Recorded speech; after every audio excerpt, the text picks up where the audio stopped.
di Quran atau di hadis itu ada ayat yang menyatakan bahwa hawa nafsu menjadi Tuhannya gitu. Pernah dengar nggak? Ya ini ayatnya saya share. Itu maksudnya gimana menurut lo? Ketika hawa nafsu pengennya ini terus kita laksanakan, hawa nafsunya ingin ini kita nggak pernah. Artinya memang hawa nafsu yang kita jadikan Tuhan tertinggi gitu. Kalau sama Ini saja kan uang menjadi Tuhanmu gitu bisa nggak? Gimana? Kalau ada perkataan uang menjadi Tuhanmu gitu bisa nggak? Bisa. Jadi sesembahannya uang atau hawa nafsu atau bos atau raja atau manusia. Makanya tiada ilah. Ilah itu kan Tuhan, ilah itu kan banyak kan. Bisa ilah ini, ilah kalau uang, lo ilah hawa nafsu. berarti kalau ke Tuhan, ke Allah atau ke Tuhan ya, itu yang cocok mengabdi atau menghamba? Ya sama aja mengabdi. Kan Tuhan itu nanti kan mengasih perintah-perintah juga. Artinya apa ya? Jadi hawa nafsu kita pun harus bertuan juga pada entitas lain gitu. Jangan dia ditinggikan. Paham nggak Iya, maksudnya? jadi mengabdi dan menghamba itu benar nggak kalau ke Tuhan menurut lo sebagai Muslim? Iya benar. Kalau menghamba itu maksudnya gimana? Ya menghamba itu maksudnya ketika Tuhan memerintah kamu berpuasa. Nah, kita melakukan berpuasa umpamanya kan. Nah, itu kan hawa nafsu kita ini kan diikat itu, ditundukkan itu. Artinya hawa nafsu kita ini udah bertuan dia. Gitu. Dan jiwa kita pun bertuan, akal kita pun bertuan. Tapi kalau tidak pernah kita melaksanakan perintah entitas lain, cuman kita melaksanakan perintah dari hawa nafsu kita, itu artinya kita ini bertuan pada hawa nafsu. Hawa nafsu yang tertinggi bagi kita gitu. Ya kalau di Islam itu kan gini kan, fitrahnya manusia makhluk itu tuh mau tidak mau, suka tidak suka itu bertuan. Ada entitas yang mengasih petunjuk gitu. Apa contohnya entitas lain itu seperti nafsunya atau akalnya. Jadi pada dasarnya makhluk itu membuat keputusan itu pasti butuh entitas lain gitu. Kehidupan ini nih harus dibimbing oleh entitas lain, mau tidak mau, suka tidak suka. Ada jadi pembimbingnya hawa nafsunya, ada yang jadi pembimbingnya akalnya gitu. Ya makanya di surga Islam, besok di surga itu nggak ada penyembahan lagi. Makan sepuasnya, minum sepuasnya. Nggak ada penyembahan, lalu apa dong kodratnya apa? Ya apa ya? Ya sama kayak apa dulu kan ketika Adam disuruh kan bebas dia kecuali ada aturannya kan. Nah aturannya itu justru dipersiapkan, memang Adam ini udah dipersiapkan untuk di bumi dulu gitu. Kan segalanya bebas, kamu bebas makanlah, minumlah, ngapainlah, jungkir baliklah kamu di sini, kan begitu. Asal jangan kamu dekati ini, kan itu aja. Nah kalau besok nggak ada lagi pohon-pohon itu, nggak ada lagi. Buat apa dibikin pohon-pohon? Kan kita udah balik ke dunia. Gini bro. Kalau secara status tidak lagi ada pencipta dengan ciptaan, lalu orang akan menjadi, dan semuanya akan merasa menjadi pencipta semua, akan menjadi yang tertinggi semua, karena tidak ada aturan. Padahal kan tidak seperti itu. Nyatanya sekarang di surga Anda ada aturan, bro. Malaikat kan sekarang lebih rendah dari pencipta. Mereka hidup bukan semaunya malaikat, ya kan? Iya, sebenarnya gini. Jadi di sini ada hal yang menurut saya nggak jelas. Oke, jadi apa ya? Ya mungkin nalurinya, softwarenya besok kami ini udah mengikuti apa aja lagi, nggak ada lagi pembangkangan gitu kan. Yang entitas yang pembangkang kan udah dipisahkan. Artinya tanpa sadar kami udah patuh gitu, tanpa disadari itu udah otomatis gitu. Jadi kami nggak sadar kami ini setelah patuh gitu, nggak sadar lagi gitu. Langit. Kan malaikat disuruh menyembah Adam. Ya, Kan? Itu betul. Menyembah itu artinya apakah malaikat suruh mengabdi kepada Adam? Apakah Bersujud, malaikat suruh bertaat kepada Adam? Atau sujud, seperti apa? sujud Atau disuruh. itu sama aja menyembah lah ya. Beda. Entitasnya kan menyembah itu ketika malaikat mengikuti perintah Tuhan, artinya malaikat itu baru pada hakikatnya malaikat menyembah Tuhan.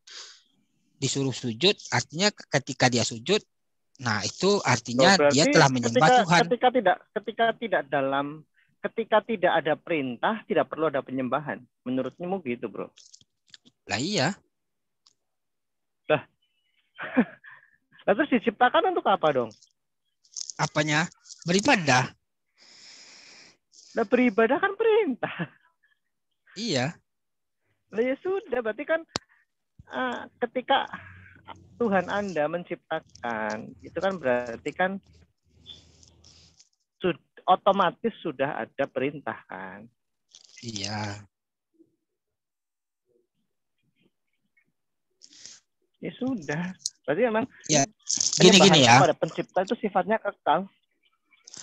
Ya memang perintah itu semua datang dari Tuhan ya, dari Allah. Ketika bumi mengikuti perintah Tuhan, sel-sel imun kita mengikuti perintah Tuhan kan tanpa sadar kan mereka udah patuh tanpa yang nggak patuh itu kan kesadaran kita, egoisme, pengendalian kita yang nggak apa ya, jiwa kita yang serakah, yang nggak mau tunduk itu, yang nggak mau tunduk pada perintah.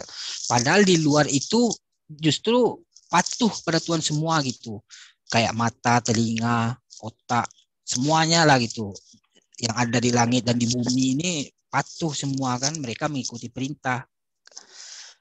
Justru yang tidak mau mengikuti perintah itu egoisme kita ini gitu, dikasih perintah malah nggak mau gitu. Padahal tubuh kita patuh semuanya. Gimana sih kok kayaknya kok ribet amat? Enggak, maksudnya gini, penyembahan kepada pencipta itu mutlak tidak oleh penyembahan oleh ciptaan kepada sang pencipta itu sifatnya mutlak tidak? Sifatnya mutlak. Maksudnya apa mutlak? Ini maksudnya apa? Kekal tidak? Kekal bersama dengan adanya manusia itu. Selama manusia itu hidup baik di dunia maupun akhirat. Iya, kan kita di sini kebebasan kita kan itu di egoisme kita dikasih kebebasan. Mau patuh apa tidak kan bisa. Enggak, gini. Kita bikin simpel aja. Katanya di surga tidak perlu ada penyembahan lagi kepada pencipta. Oh iya. Manusia itu yang menjadi tuan itu adalah manusia itu sendiri, kehendaknya sendiri dan sebagainya. Iya kan? Intinya kan yang mau disampaikan itu kan. Iya. Nah, karena sudah tidak ada lagi perintah atau hukum di surga itu kan, yang menjadi hukum, yang menjadi perintah itu adalah si manusia itu sendiri itu kan. Oh, enggak juga. Sebenarnya gini, bro. Nanti ya jelas esensi dari Tuhan itu kan tetap ya, dia seorang raja. Nanti kita dikasih, nggak mungkin penduduk surga nggak cuman maksudnya begini, kita ini yang menghalang-halangi egoisme kita itu nggak ada lagi seperti di bumi ini. Kita udah naturnya itu ngikut aja gitu, tanpa adanya tanpa adanya entitas yang menghalang-halangi seperti iblis, kan begitu. Nah, kalau di kekristenan yang namanya penyembahan kepada sang pencipta itu sudah otomatis manusia sebagai ciptaan itu, selama manusia itu sesudah manusia itu dilahirkan, diciptakan di dunia ini, dan ketika dia juga kekal, hidup kekal misalnya di surga, dia juga akan terus menyembah, memuji, memuliakan Tuhan itu. Karena pada hakikatnya seluruh ciptaan ini diciptakan untuk kemuliaan Tuhan. Nah, Jadi kembali Pak, itu ada ayatnya, dalilnya. Nanti saya buka di rumah, saya hafal. Hadis syaratan. Nah, jadi kita heran ketika di Islam misalnya kok tidak lagi ada penyembahan. Tadi diperhalus lagi ya gitu ya. Oh, tidak ada Pak, tidak ada lagi yang membatasi egoisme atau apapun namanya itu pihak ketiga. Ya intinya kan sebenarnya tetap ada penyembahan kan. Tapi yang kami dengar beberapa waktu yang lalu, bahkan tadi di awal diskusi ini, dengan tegasnya mengatakan tidak lagi ada penyembahan. Semuanya tergantung kepada diri manusia itu sendiri. Karena manusia itu programnya sudah berbeda, gitu kan? Justru bro, menurut kami, jika diperspektifkan ke dalam kerangka teologi kekristenan, yang memusatkan keakuan manusia itu justru itu esensi dari kejatuhan manusia. Manusia ingin menjadi seperti Allah. Semuanya berpusat pada dirinya sendiri. Makanya tadi kami kaget ketika kami mendengar, ya memang itu bukan agama kami, kan agama Anda, tapi ya silahkan. Tapi kalau diproyeksikanlah ke perspektif kekristenan, itu sebenarnya tujuan dari iblis. Iblis ingin menempatkan manusia itu sama dengan Allah. Nah, gitu sih. Tapi saya tidak mengatakan ajaran agama Anda itu iblis, tidak. Jika diproyeksikan pada perspektif kerangka kekristenan, konsep seperti itu bukan datang dari Allah, tapi datang dari si musuh Allah gitu ya. Meskipun Allah tidak perlu musuh, tidak ada yang dapat memusuhi Allah, tapi iblis itu ya memang selalu memusuhi Allah. Ya, jadi begini bro, tentang iblis itu ya, kenapa Adam kan dikasih perintah dan iblislah yang menghalang-halangi perintah Tuhan. Artinya memutuskan spiritualitas antara Adam dan Tuhan itu kan iblis. Ketika Tuhan mengatakan jangan dekati pohon, itu kan sebuah perintah dari Tuhan kan, dari entitas raja. Pasti raja itu entitasnya kan mengasih perintah, jangan kau dekati. Nah, iblislah yang menghalang-halangi untuk tidak taat kan gitu. Nah, begitupun ketika sebenarnya kan Adam ini itu kan sebuah cerita untuk pelajaran ya bagi keturunan Adam ini, bahwa yang menghalang-halangi jalan menuju Tuhan itu kan iblis, menuju perintah itu kan iblis yang menghalang-halangi. Paman dikasih Tuhan perintah ini, terus iblis lah yang nanti yang akan nggak apa-apa itu. Nah, itulah kira-kira.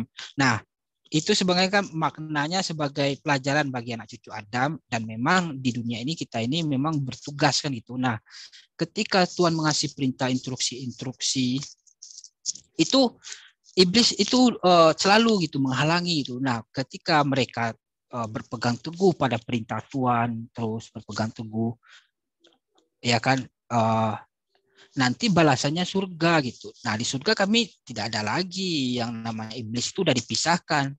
Memang sebelum bertugas, sebelum ketika kita di dunia ini, memang kita udah dikasih ujian, dikasih kebebasan untuk melihat iblis, iblis artinya melihat pembangkangan gitu kan,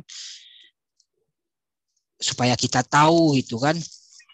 Nah, makanya kami berpegang teguh pada perintah gitu, dan memang agak sedikit berjuang ya, itu pasti itu, karena iblis akan mendatangi dari depan, belakang, muka, atas, bawah. Itu kan janjinya itu. Ya intinya gini, disederhanakan. Intinya di surga tetap menyembah kepada pencipta, tidak? Menyembah dalam arti di dunia enggak, beda lagi. Artinya maksudnya menyembah seperti di dunia itu tidak. Itu beda. Mungkin ada, tapi saya nggak tahu. Saya belum pernah. Cuman kalau dilihat dari sumber-sumber, tidak ada lagi kayak puasa di surga, nggak ada lagi gitu.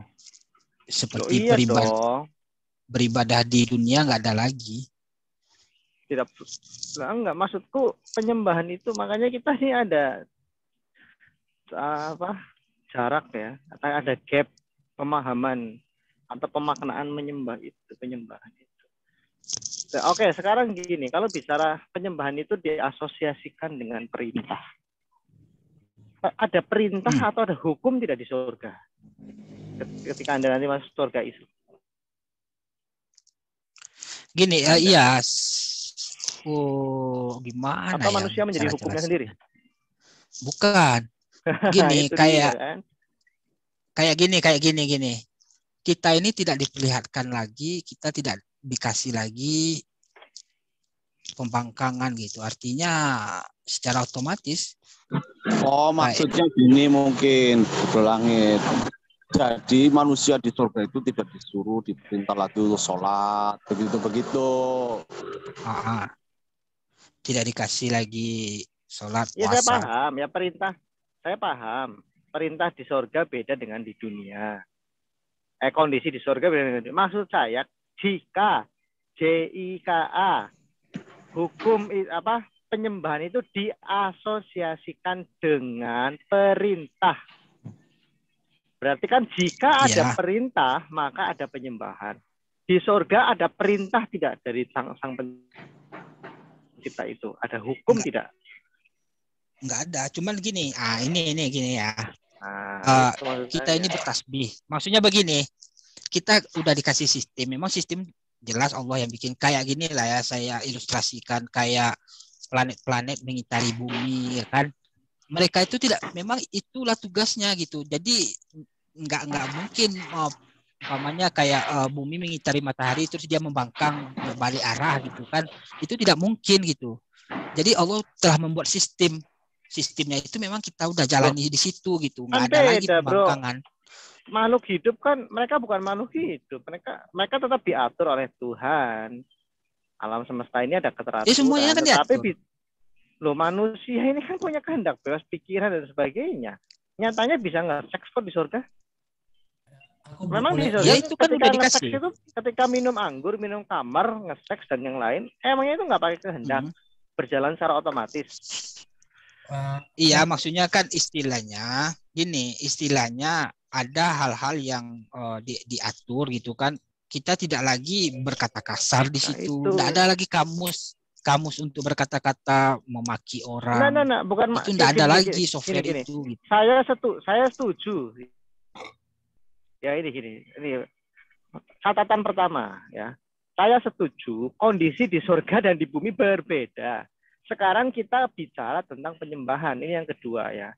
Jika penyembahan itu diasosiasikan dengan perintah, artinya penyembahan itu ada jika perintah itu ada. Nah, pertanyaannya di surga, jika tidak ada penyembahan, maka tidak ada perintah, betul?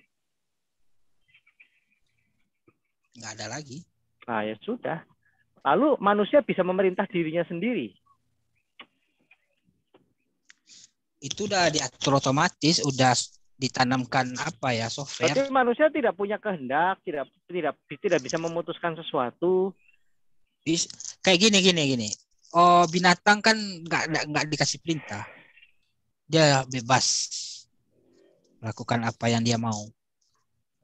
Manusia jadi seperti binatang. Kan berarti. Nah ini pernyataan Anda bisa blunder, Bro. Kami tidak mau menjebak. Coba Anda bangun dulu ya, pastikan bahwa Anda arah bicara Anda benar, Bro. Kalau nggak bisa jadi blunder. Ya memang begitu kok, nggak ada lagi. Kami ini udah maksudnya gini ya, bernafas itu udah diilhami bertasbih kepada Allah. Nih saya kasih ayatnya sebentar. Sebentar dulu, jangan ke situ. Oke, gini.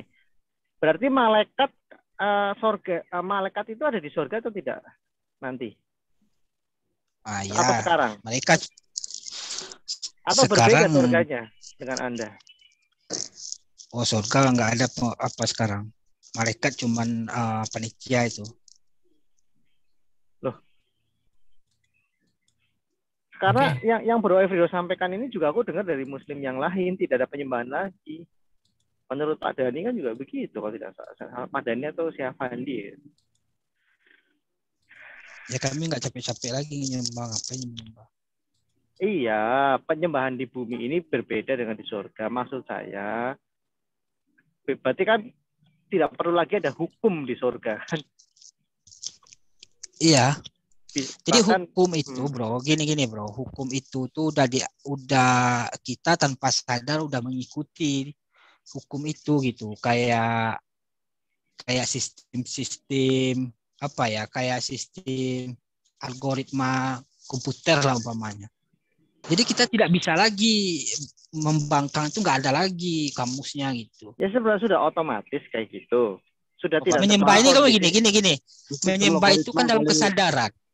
Menyembah itu kan dalam kesadaran. Artinya kita ketika disuruh diperintahkan sesuatu terus kita laksanakan kan menyembah kan. Loh. Nah, di situ kan dalam kesadaran kita bisa memilih. Menurut Alex gini. Menurut Alex Muslim ya, ini Alex Muslim si Raja Hoax itu hoax gitu ya. Dia mengatakan bahwa surga Islam itu menurut Alex Muslim adalah tempat untuk pencapaian puncak kenikmatan daging. Jadi manusia yang keinginannya tidak tercapai di dunia akan tercapai di surga. Artinya begini, di surga pun manusia akan bisa merasakan, oh ini yang namanya kenikmatan. Oh saya bisa menikmati. Oh ini adalah hasil jeripayahku di dunia. Sekarang kemudian di surga. Kalau sudah disetting secara otomatis di program seperti itu, apa gunanya lagi? Apa korelasinya antara kondisi di dunia dan di surga? Karena menurut Alex Muslim, kondisi di dunia dan surga itu berkorelasi. Yaitu di surga ini adalah tempat memuaskan seluruh keinginan yang tidak tercapai di dunia. Kan berarti ada korelasinya. Jadi poinnya apa? Ya poinnya menurut keterangan Anda seolah-olah manusia di sana itu sudah disetting begitu ya oleh satu program apa gitu, sang pencipta atau apa, sehingga manusia ya tidak perlu lagi merasakan oh ini aku nikmat ya di surga dulu di dunia. Kayak sistem logaritma gitu kali ya. Gini loh. Settingan itu kayak begini ya. Gimana? Gini ya. Kayak alam semesta ini kan disetting Allah. Mereka ini mengikuti perintah semuanya kan. Enggak, jangan alam semesta ini kalau enggak ya hancur. Hidup lah, bro. Bicara makhluk hidup dulu deh. Iya, makanya dengar dulu. Makanya gini ya, settingan itu kan kita dikasih ruang di bumi. Cuman kita semuanya di luar. Dong. Berarti enggak. Kodrat manusia turun dong, bro. Sudah tidak ada lagi. Loh, kan menurut Alex Muslim, si Raja Hoax itu, dia mengatakan ya manusia di surga punya tubuh, punya darah. Bisa minum, makan, menikmati segala sesuatu. Katanya juga ada internet. Bahkan kalau mau ada PS5, ada PS5, ada WiFi di sana. Menurut Alex Muslim, segala keinginan yang di dunia tidak tercapai, di surga tercapai. Berarti tetap dong kondisinya itu seperti kondisi di dunia ini, bro. Oh manusia bisa mewujudkan keinginannya kok. Aku boleh tanya nggak? Iya memang gitu. Memang apalagi buah-buahan juga ada di situ. Gambaran ilustrasinya memang itu. Ya berarti tidak diprogram dong. Tetap ada unsur-unsur manusia yang hakiki seperti di dunia dong. Ya oke, dari saya cukup. Yang lain. Aku mau tanya. Cuma nggak ada lagi. Aku mau tanya sama Bro Petunjuk Langit ini. Agak kecil lah suaranya. Kecil ya? Oh udah. Ya. Mau aku tanya sama Bro. Tadi aku dengar bahwa di surga itu nanti nggak ada lagi menyembah Allah ya? Nggak lagi menyembah seperti di bumi ya. Ada pertanyaan yang mengganjal di hatiku, Bro. Kalau di bumi ini, Bro, menurut Bro, mana lebih nikmat menyembah Allahnya, Bro, atau berhubungan seks? Oh, itu beda-beda apanya. Enggak. Aku mau tanya itu. Menurut Bro, selama Bro di dunia ini, mana lebih nikmat bagi Bro itu menyembah Allahnya, dekat dengan Allahnya, merasakan kasih Allahnya, daripada berhubungan seks? Menurut Bro. Bro bertanya beda dimensi. Iya. Artinya gini, maksud aku gini. Nggak bisa, itu bukan sejalan, itu nggak selaras. Pertanyaannya itu gimana ya? Amburadur gitu. Bukan, itu Kalau yang gitu. artinya gini. Masa hal yang paling nikmat di dunia itu hilang di surga. Sementara hal Gini. yang hina di surga, di dunia menjadi mulia di surga. Ini yang tidak bisa saya pikirkan. Itu maksud aku. Karena gini Oke. ya, karena pikiran saya begini. Dekat dengan Tuhan itulah kenikmatan yang tertinggi. Sebentar. Itu. Oke, sebentar Sebentar, gini ya. saya selesaikan dulu. Poin Ya, penting. paham. Nah, itu. Tunggu saya jelasin dulu. Kenikmatan seks gitu kan. Iya, seks itu kualitasnya jauh di bawah daripada kedekatan dengan Tuhan. Tetapi bagi bro, mengapa aktivitas di dunia yang paling utama di surga dihilangkan, sementara aktivitas di dunia yang bisa dikatakan biasa lah gitu ya, manusiawi, justru itu yang termulia. Saya berpikir gini, ini surga atau apa? Jadi bingung saya. Itu aja bro yang mau tanya. Terganjal di hatiku itu. Oke. Jadi begini ya. Dimensi seks itu kan dimensi daging, dimensi tubuh lah ya, dimensi kebinatangan, jiwa atau nafsu lah. Nah, itu beda dimensinya dengan roh, dimensi roh. Kalau ditanya, kalau daging ini nggak ngerti dia ini, kalau tubuh ini dia nggak mengerti nggak mengerti teologi dia nggak ngerti, dia taunya itu makan kan gitu, nafsu kita ini dia taunya itu seks kan gitu. Nah, itulah yang nikmat yang bagi tubuh ini. Nah, bagi roh beda lagi. Dia sukanya bagi roh itu menyembah, dia suka jujur gitu kan, apa adanya. Itu beda. Kayak dan dimensi akal itu beda lagi gitu. Jadi jangan Berarti ditanyakan, ya, jangan berarti disamakan. apakah di surga itu berarti tidak ada lagi dimensi roh kita? Ada semua, ada dimensi daging juga ada, gimana? Karena Kita gini dikasih kan, lagi. di dunia ini kan dimensi roh kita itu kan kebutuhan utama kan menyembah Allah. Iya. Tetapi di surga dimensi roh kita itu kok nggak menyembah Allah. Nah, Berarti gini, oke. apakah hukum di surga standarnya jadi berkurang dengan hukum di dunia? Kan begitu? Ya, jadi gini ya. Dimensi roh kita kan kita akan melihat Allah. Nah, itulah kenikmatan tertinggi. Itu ada ayatnya dikasih tadi awal tadi udah ditunjukin. Untuk dimensi kenikmatan daging kita dikasih makan minum sepuasnya. Kan gitu. Jadi di apa ya? Dikasih ganjaran, dikasih hadiah antara dimensi daging dan roh ini, dikasih hadiah gitu. Hadiah tertinggi bagi daging, bagi jiwa itu makan minum dan segala macam. Nah, hadiah tertinggi bagi jiwa bagi roh itu melihat Allah. Menurut saya itu semakin tidak jelas, bro. Karena gini, manusia saat ini, Anda dan saya itu berada dalam satu dimensi ruang dan waktu yang sama, baik jasmania maupun rohania. Nah, gini bro ya, saya ulangi lagi, manusia itu berada dalam satu dimensi yang sama, dimensi yang terikat ruang dan waktu. Masalah roh itu memang terpisah dari hal-hal jasmani, dalam arti hal-hal yang sifatnya roh seringkali itu memang tidak bisa dicapai oleh aspek-aspek jasmani. Misalnya begini bro, kita berpikir, apakah kita bisa melihat pikiran kita itu ada wujudnya di dalam otak kita? Tidak. Pikiran dan kehendak itu adalah aspek rohaniah kita. Pikiran, kehendak, harapan, perasaan itu rohaniah, bro.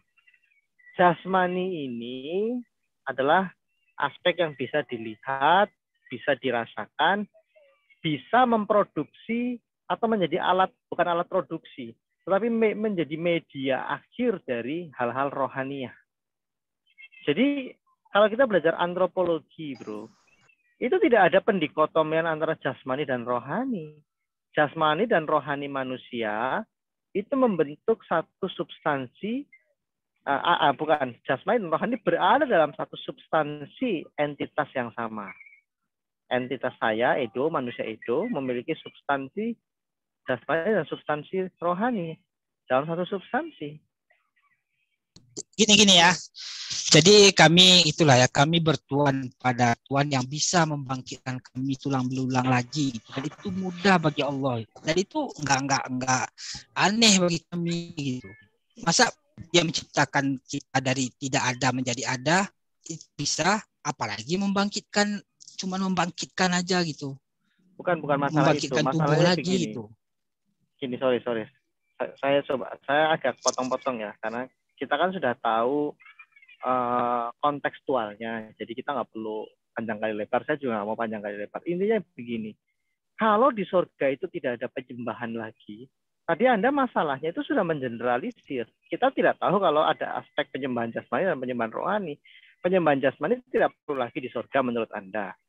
Nah, sekarang coba, mumpung masih ada kesempatan ya, Anda untuk merevisi atau menambahkan yang kurang. Penyembahan rohani itu masih ada di surga, saya nanya. Surga Anda ya. Sorry nih ya, saya nyerobot. Aduh, gini penyembahan rohani kita di pengertian menyembah itu kita beda kan. Jadi maksudnya kalau di Kristen itu kan menyembah itu memuji-muji. Bukan sama. Gini bro, kalau kita orang Kristen, penyembahan itu pertama ya, esensi utama dari penyembahan adalah secara kodrat manusia itu tetap ciptaan. Dan manusia itu harus tunduk kepada Sang Pencipta. Kekal, tidak boleh tidak. Manusia tidak boleh berjalan sendiri. Manusia harus selalu dalam hubungannya dengan Sang Pencipta. Karena tujuan dari penciptaan adalah untuk kemuliaan Sang Pencipta. Nah, dan kemuliaan itu bicara sifat dan bicara kondisi dan bicara tentang pelaksanaan. Bagaimana kita memuliakan yang perlu dimuliakan, yang harus dimuliakan dari Sang Pencipta. Itu esensi pertama itu, bro. Kalau kita bicara tentang penyembahan. Yang kedua, kita harus tunduk dan menempatkan Sang Pencipta itu lebih tinggi dari kita. Artinya itu sudah menjadi hukum. Hukum yang utama adalah Dia pencipta dan kita harus menyembah Dia. Nah, itu bersifat mutlak. Ketika Anda dilahirkan oleh orang tua Anda sebagai pencipta, kalau Anda masuk surga, Anda harus terus menyembah Dia. Itu bro, tetap saja kita melakukan perintah dan sebagainya. Jadi gini. Jadi surga itu kan kerajaan dan kita itu dikasih kerajaan ya, kerajaan kita menghuni sebuah kerajaan dan kita jadi rajanya di situ. Artinya bukan berarti kita raja segalanya, kita juga bertuan. Artinya namanya kita raja ya di surga itu kita jadi raja gitu. Mau ngapain terserah. Dalam lingkungan surga yang kita punya kan gitu kan banyak di Islam ada 7 tingkatan surga. Nah jadi kita raja di situ gitu, raja di surga. Nah tidak lagi yang namanya raja gimana sih, sama bukan berarti raja penguasa bro. Iya memang penguasa surga, kita punya penguasa kita. Sekecil-kecilnya raja surga, sekecilnya surga itu adalah kalau nggak salah saya di hadis itu seluas bumi ini gitu. Seluas bumi kalau nggak salah itu udah surga paling terakhir, ada orang yang terakhir masuk surga itu dapat kerajaan sebesar bumi dia. Nah dia jadi raja di situ seluruh bumi ini gitu. Nah itu orang yang terakhir masuk surga itu dikasih satu kerajaan yang paling kecil itu. Nah kita jadi raja itu mau ngapain, kita mau merintah gitu kan, mau ngapain, mau makan, mau ngapain. Nah nanti kalau nikmat rohani yang terbesar itu melihat raja di atas raja gitu, melihat Allah, lihat wajah Allah. Nanti ada sesekali melihat Allah tiap hari Jumat. Nah, dialah Allah itu raja semua surga kan. Kalau kita cuma raja di kepunyaan kita saja, umpamanya kita masuk surga jannah, surga tingkat pertama, ya disitulah kerajaan kita. Kalau Allah itu raja dari segala surga, pemilik surga. Itu. Jadi kami nggak ada lagi, kami jadi raja. Untuk bisa. apa disebut?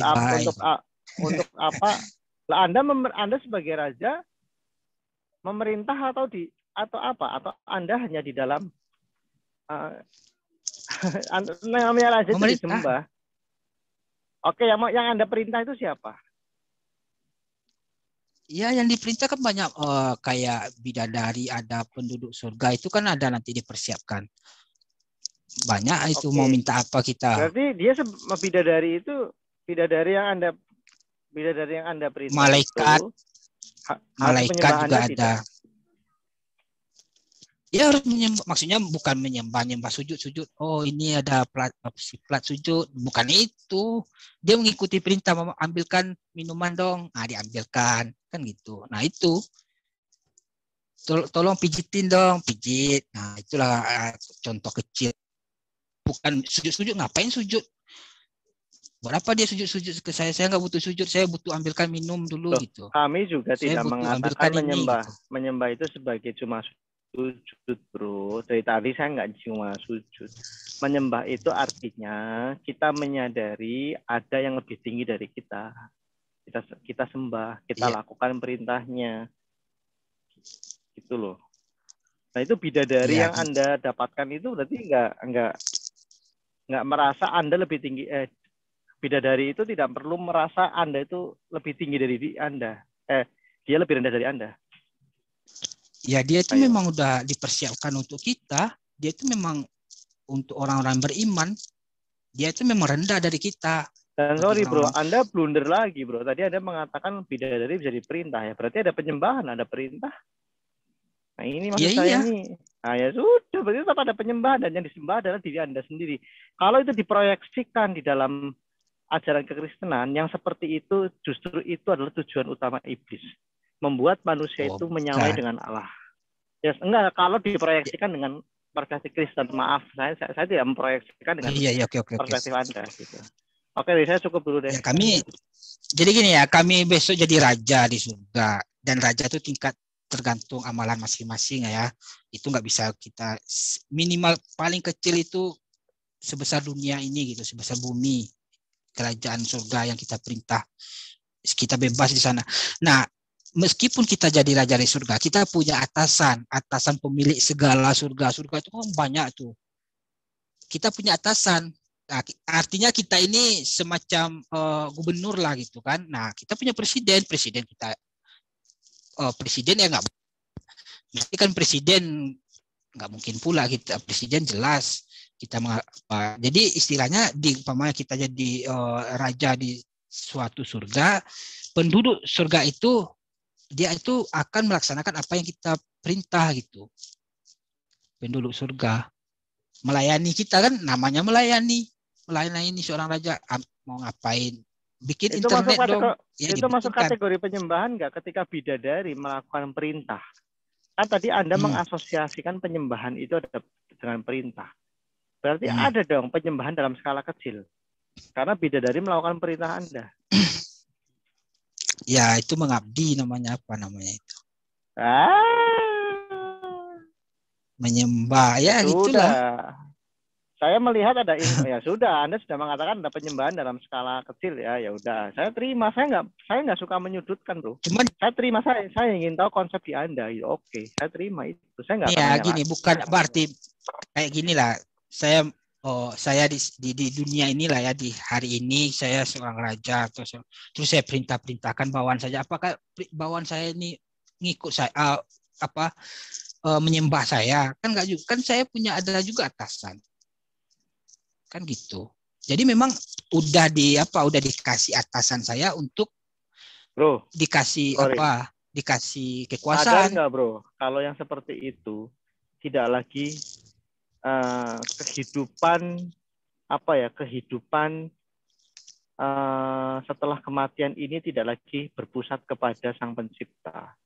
tapi berpusat kepada diri Anda sendiri sebagai manusia, sebagai ciptaan. Anda sadar nggak yang tadi Anda jelaskan itu? Kami bisa simpulkan seperti itu. Kalau di kekristenan, justru yang seperti itu adalah tujuan utama iblis. Sejak mulanya iblis ingin menyamai Allah.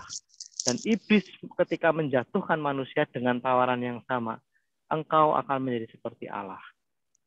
Untuk itulah di kekristenan, hukum yang terutama kalau bicara secara esensi penciptaan adalah alam semesta ini segala ciptaan diciptakan untuk kemuliaan Tuhan.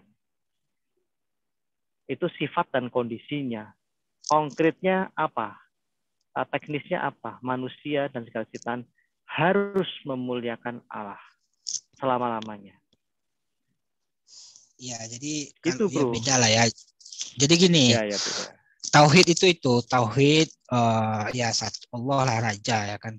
Nah di bawah itu kan ada jajaran kayak. Tapi kalau kita ingin menyaingi sang raja atas segala sesuatu itu, ya kerajaan kita di apa lagi, di neraka, beda lagi. Tapi kalau kita masih mengakui adanya raja atas kita gitu kan, nah kita nanti dikasih pula kekuasaan kan gitu. Sama kayak apa ya, kayak malaikat kan ada juga malaikat yang di kekuasaan. Bukan berarti malaikat ini jadi Tuhan juga. Kan gitu, gimana sih? Cuman dia dikasih kekuasaan dan kekuasaannya itu dia kendalikan dan dia juga mengikuti apa yang diperintahkan atasannya. Itu nggak boleh melenceng juga dari apa yang di atasannya itu berikan. Kalau umpamanya kita menyaingi raja atas segala sesuatu, ya kerajaan kita ya di neraka. Itu kita jadi raja segala raja lagi. Tapi kalau di surga kita masih tetap punya atasan dan punya raja yaitu Allah, dan kita dikasih kerajaan surga. Nah, kan gitu, penduduknya kita lah yang memerintah, kita dikasih itu gitu. Kayak di bumi ini lah, bro. Di bumi ini kan manusia ini kan jadi raja, maksudnya jadi penguasa di bumi kan. Bukan berarti manusia ini Tuhan, cuma di bumi dia jadi penguasa gitu. Sama kayak di surga, cuma di surga jadi penguasa.